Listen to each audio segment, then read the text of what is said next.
இதோ உங்களை தேடி முதன்முறையாக வசீகரமான தொழில்நுட்பம் மற்றும் அதிவேகமான செயல்திறனுடன் UFX மொபைல். மெல்லிய தோற்றத்துடன் முற்றிலும் சிறப்பாக எல்லோருக்கும் எளிதாக UFX மொபைல். உங்கள் நவீன தலைமுறைக்கான mobile. UFX Mobiles. Make your move. For the very first time coming your way is an irresistible combination of speed, style and technology.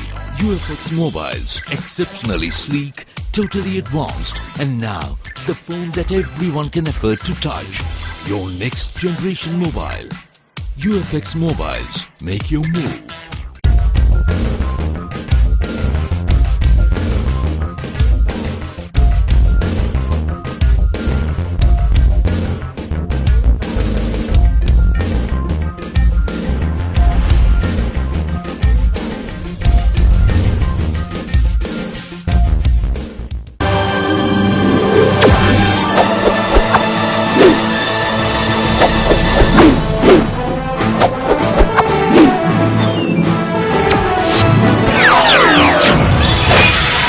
நீங்கள் பார்த்துக் கொண்டிருப்பது AJK டிவியின் புதுவை மாலை. வணக்கம். அரசிற்கு செலுத்த வேண்டிய வரியை காலத்தோடு செலுத்தினால்தான் சிறப்பான முறையில் நலத்திட்டங்களை செயல்படுத்த முடியும் என்று இணையதளம் மூலம் மின்சார கட்டணம் செலுத்தும் நிகழ்ச்சியை துவக்கி வைத்த முதல்வர் திரு ரங்கசாமி பேசினார். புதுவை அரசு மின்துறை சார்பில் பாரத ஸ்டேட் வங்கியின் இணையதளம் மூலமாக குடியிருப்பு, வணிக மற்றும் தொழிற்சாலை மின் நுகர்வோருக்கான ஆன்லைன் மின்சார கட்டண வசதியின் துவக்க விழா நடைபெற்றது. விழாவில் மின்துறை மண்டல மேலாளர் ஜெயராமூர்த்தி வரவேற்று பேசினார். திருச்சி பொது மேலாளர் அருண்குமார் அகர்வால் தலைமையில் முதல்வர் திரு ரங்கசாமி சிறப்பு விருந்தினராக கலந்து கொண்டு ஆன்லைன் மூலமாக மின்சாரம் செலுத்தும் வசதியை பாரத ஸ்டேட் வங்கியின் இணையதளத்தில் துவக்கி வைத்து பேசுகையில், புதுவையில் மின்துறை மக்களின் தேவைகளை உடனுக்குடன் நிறைவேற்றி குறைகளை களைந்து சிறந்த முறையில் சேவை செய்து வருகிறது. அதனை பயன்படுத்தும் மக்கள் காலத்தோடு அரசுக்கு செலுத்த வேண்டிய வரியை செலுத்தினால்தான் அரசின் திட்டங்களை சிறப்பாக செயல்படுத்த முடியும். மக்களின் சிரமத்தை எளிமையாக்கவே ஆன்லைன் மூலம் வரி செலுத்தும் வசதி ஏற்படுத்தப்பட்டுள்ளது. இந்த நவீன வசதியை மக்கள் பயன்படுத்தி அரசிற்கு வரி செலுத்துவதை கடமையாக நினைத்து வரியினை காலத்தோடு செலுத்துங்கள். அப்போதுதான் அரசின் வருவாய் பெருகும், திட்டங்களையும் காலத்தோடு செய்ய வாய்ப்பு ஏற்படும் என்றும், மின்துறையின் குறைகள் மற்றும் மின்தடையை போக்க நடவடிக்கை எடுக்கப்படும் என்று பேசினார். அரசுக்கு செலுத்த வேண்டிய வரியை மக்கள் அனைவரும் காலத்தோடு செலுத்த வேண்டும். அந்த காலத்தோடு செலுத்துவதற்கான வசதியை அரசு செய்து கொடுக்க வேண்டும். அதற்குரிய நிலையிலும் என்னுடைய அரசானது நடவடிக்கையை எடுத்து வருகின்றது. காலத்தோடு அவர்கள் செலுத்த வேண்டிய கட்டணத்தை தெரிவிக்க வேண்டிய நிலையிலும் என்னுடைய அரசு நடவடிக்கை மின்துறை எடுத்து வருகின்றது.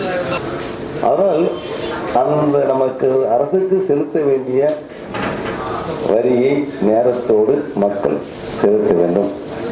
அதற்கு எளிமையான முறையில் என்னென்ன வழிகள் உண்டோ அதை அனைத்து துறைகளும் செய்வதற்கு இப்பொழுது நடவடிக்கை எடுத்துக்கொண்டு வருகின்றது. வணிக வரித்துறையில் நடவடிக்கை எடுக்கப்பட்டு இருக்கின்றது.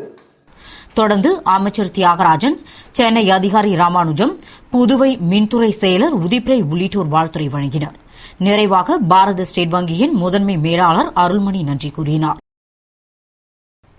புதுவை சட்டசபை வளாகத்தில் 2012ஆம் ஆண்டிற்கான டைரி மற்றும் காலண்டரை முதல்வர் திரு ரங்கசாமி வெளியிட்டார். புதுவை அரசு ஆண்டுதோறும் டைரி மற்றும் காலண்டரை வெளியிட்டு வருகிறது. அதுபோன்று வரும் 2012ஆம் ஆண்டிற்கான மாத காலண்டரை, அதாவது மணக்குள விநாயகர், பசிலிகா தூய இதய ஆண்டவர் தேவாலயம், குப்தா பள்ளிவாசல், கதிர்காமம் கதிர்வேல்சாமி, வில்லியனூர் திருக்காமேஸ்வரர் கோவில், வரதராஜ பெருமாள் கோவில், காரைக்கால் அம்மையார் குளம், மாகி கிருஷ்ணன் சமிதி, ஏனாம் வெங்கனா திருக்கோவில், திருநள்ளாறு சனீஸ்வரன் மற்றும் வீராம்பட்டினம் செங்கல் நீரம்மன் கோவில் என ஆன்மீக அமைதி தவழும் திருக்கோவில்களின் வண்ண காட்சியுடன் திகழும் காலண்டர் மற்றும் டைரியை சட்டசபை வளாகத்தில் முதல்வர் ரங்கசாமி வெளியிட அதனை அரசு கொறடா நேரு பெற்றுக் கொண்டார். நிகழ்ச்சியில் சட்டமன்ற உறுப்பினர் கார்த்திகேயன், தலைமை செயலர் சத்யவதி, எழுதுபொருள் அச்சுத்துறை செயலர் சொல்லட்டி பிரபாகர், இயக்குநர் கிருஷ்ணமூர்த்தி மற்றும் அதிகாரிகள் கலந்து கொண்டனர். புதுவையில் ரேஷன் அட்டையை ஓராண்டுக்கும் நீட்டிக்கும் பணியை பிப்ரவரி மாதத்திற்குள் முடிக்க வேண்டும் என்று அரசு உத்தரவிட்டுள்ளது.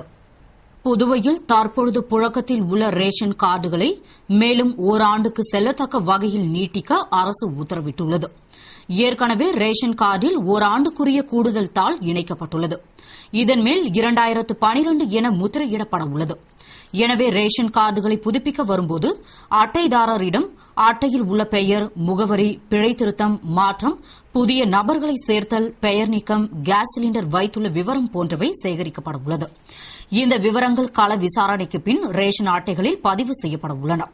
மேலும் 2 மாதத்திற்குள் அனைத்து ரேஷன் அட்டைகளிலும் நீட்டிப்பு முத்திரை பதிவு செய்திருக்க வேண்டும் என ரேஷன் கடை விற்பனையாளர்களுக்கு உத்தரவிடப்பட்டுள்ளது. எனவே ரேஷன் கார்டுகளை நீட்டிப்பு செய்ய குடும்ப தலைவர் அல்லது உறுப்பினர்கள் சென்று விற்பனையாளர்கள் கேட்கும் விவரங்களை தெரிவிக்க வேண்டும் என குடிமைப்பொருள் வழங்கல் துறையினர் கேட்டுக் கொண்டுள்ளனர். முன்னாள் ராணுவ வீரர்களின் முப்படை விழா வரும் 8ஆம் தேதி நடைபெற உள்ளது என்று மாவட்ட ஆட்சியர் தீபக்குமார் தெரிவித்துள்ளார். இது தொடர்பாக மாவட்ட ஆட்சியர் தீபக்குமார் கூறுகையில், முன்னாள் ராணுவ வீரர்களின் முப்படை விழா வரும் 8ஆம் தேதி பெத்துசெட்டிப்பேட்டை கிழக்கு கடற்கரை சாலையில் உள்ள விவேகானந்தா பள்ளி வளாகத்தில் காலை 9 மணிக்கு நடைபெற உள்ளது என்றும், இதில் புதுவையைச் சார்ந்த முன்னாள் ராணுவ வீரர்கள் மற்றும் விதவையர்கள் தங்களின் முப்படை நலத்துறை அடையாள அட்டை அல்லது ராணுவ பணிவிருப்பு சான்றிதழ்களுடன் தவறாமல் கலந்து கொள்ள வேண்டும் என்று கூறினார். புதுவையில் சுனாமி வீடு கட்டித்தரக் கோரி மீனவர்கள் சட்டமன்ற உறுப்பினர் அன்பழகன் தலைமையில் கலெக்டர் தீபக்குமாரிடம் மனு அளித்தனர். புதுவை வம்பாக்கீரப்பாளையம் மணல்மேடு பகுதியில் கடல் நீர் புகுந்ததால் சுனாமி பீதியால் அச்சப்பட்ட மீனவ மக்கள் சட்டமன்ற உறுப்பினர் அன்பழகன் தலைமையில் ஒன்று திரண்டு புதுவையில் சுனாமி வீடு கட்டித்தரக் கோரி சாரம் கலெக்டர் அலுவலகத்திற்கு வந்து கலெக்டர் தீபக்குமாரிடம் மனு அளிக்க முயன்றனர். அப்போது போலீசார் அவர்களை தடுத்து நிறுத்தி ஒரு சிலர் மட்டும் உள்ளே செல்லுமாறு அனுப்பினார். இதனால் போலீசாருக்கும் அவர்களுக்கும் இடையே வாக்குவாதம் ஏற்பட்டது. பின்னர் அனைவரும் அனுப்பி வைக்கப்பட்டனர். அவர்கள் கலெக்டர் தீபக்குமாரிடம் கோரிக்கை மனுவினை அளித்தனர். அதனை பெற்றுக் கொண்ட கலெக்டர் மணல்மேடு பகுதியை பார்வையிட்டு 1 மாதத்தில் ஏற்கனவே ஒதுக்கப்பட்ட இடத்தை ஒதுக்கி நிதி வழங்குவதாக கூறினார். பின்னர் அனைவரும் கலைந்து சென்றனர். புதுவையில் அடையாளம் தெரியவில்லை என புதைக்கப்பட்ட முதியவர் அரசு அதிகாரியின் தந்தையாக இருக்கலாம் என்ற சந்தேகத்தின் அடிப்படையில் தோண்டி எடுக்கப்பட்டு உடல் பாகங்கள் மரபணு சோதனைக்காக ஹைதராபாத்திற்கு அனுப்பி வைக்கப்பட்டுள்ளது. புதுவை அரியாங்குப்பம் காவல் நிலைய எல்லைக்குட்பட்ட பகுதியில் கடந்த 15ஆம் தேதி 60 வயது மதிக்கத்தக்க முதியவர் பிணமாக கிடந்தார். அவர் யார் என அடையாளம் தெரியாத நிலையில் 16ஆம் தேதி பிணம் புதைக்கப்பட்டது. இந்நிலையில் செய்தி மற்றும் விளம்பரத்துறை அதிகாரி கணபதியின் தந்தை ராமலிங்கம் என்கிற ஐயனார் கடந்த 10ஆம் தேதி காணாமல் போய்விட்டார். எனவே இறந்தவர் தனது தந்தையாக இருக்கலாம் என்று அதிகாரி கொடுத்த புகாரின் அடிப்படையில் சப் இன்ஸ்பெக்டர் பாபுஜி புதைக்கப்பட்ட பிணத்தை தோண்டி எடுக்க பரிந்துரை செய்தார். அதனால் தாசில்தார் ரமேஷ் தலைமையில் மாவட்ட நிர்வாகத்தினர் போலீசார் முன்னிலையில் முதியவர் உடலை தோண்டி எடுத்தனர்.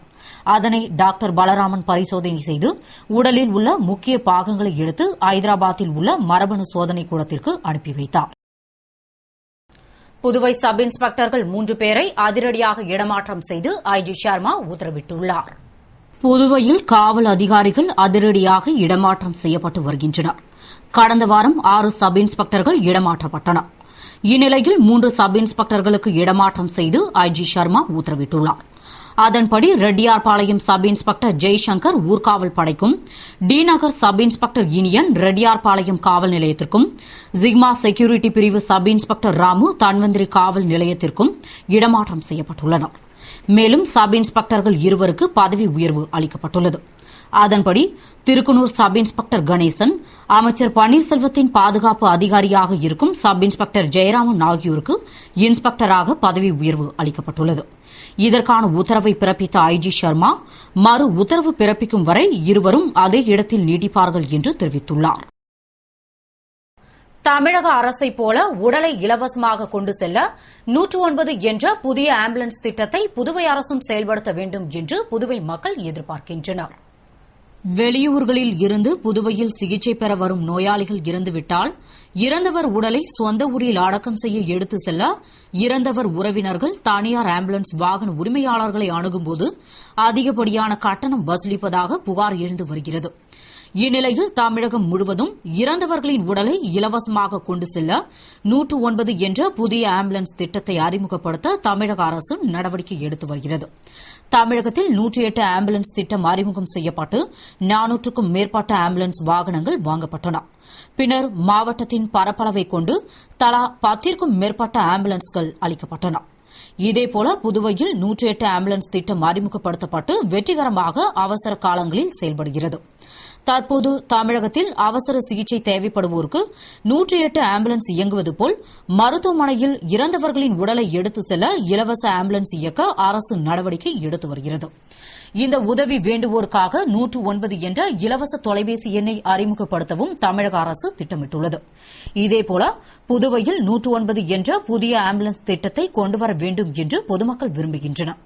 இந்த திட்டம் புதுவை முழுவதும் செயல்படுத்தும்போது மக்களிடையே நல்ல வரவேற்பு இருக்கும். மேலும் புதுவை அரசுக்கும் ஒரு நல்ல பெயர் கிடைக்கும்.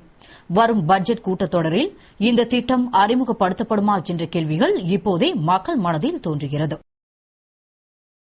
இத்துடன் செய்திகள் நிறைவடைகின்றன. வணக்கம்.